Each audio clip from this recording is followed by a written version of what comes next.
CMD हमारी editor in chief हमारे साथ लाइव जुड़ गई हैं। अनुराधा जी, ये जो आंकड़े आए हैं एग्जिट पोल के सारे एक ही तरफ इशारा कर रहे हैं।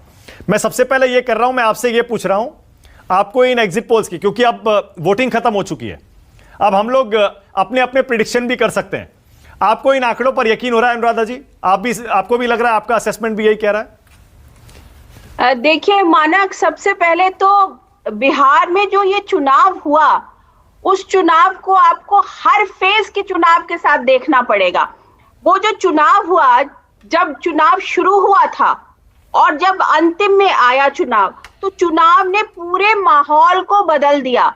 चुनाव ने एक ऐसी चीज सामने रखी, वो ये थी कि सबसे इंपॉर्टेंट चीज जो बिहार के लोग पिछले 35 साल से जिसकी दुहाई कर रहे हैं, वो है बेरोजगारी, वो है विकास। और अगर इस चुनाव को आप देखें तो ये पहली बार हुआ है। कास्ट बिल्कुल बिहार में इंपॉर्टेंट फैक्टर रहता है, जाति धर्म सब कुछ रहता है, लेकिन उससे भी एक बहुत बड़ी बात जो सामने निकल के आई है कि अगर इस बार बिहार को ये पता था या बिहार की जनता को ये पता था कि अगर हम बदलाव नहीं करेंगे तो हम शायद खत्म हो जाएंगे। अगर मैं बिहार की हूं इसलिए मैं ये बात कह रही हूं, बिहार में 35 साल पहले मैं बिहार से निकली थी, पढ़ने दिल्ली आई थी, क्योंकि मुझे लगा कि अपॉर्चुनिटीज यहाँ पे होंगी।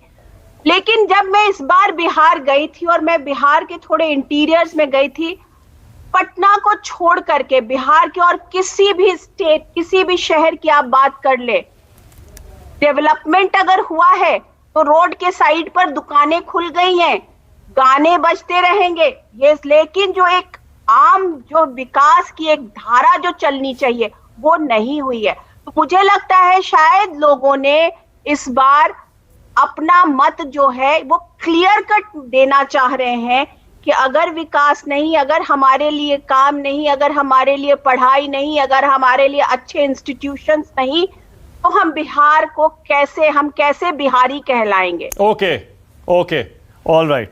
यानी कि अनुराधा प्रसाद का असेसमेंट बिल्कुल साफ है, लोग बेचैन हो गए हैं।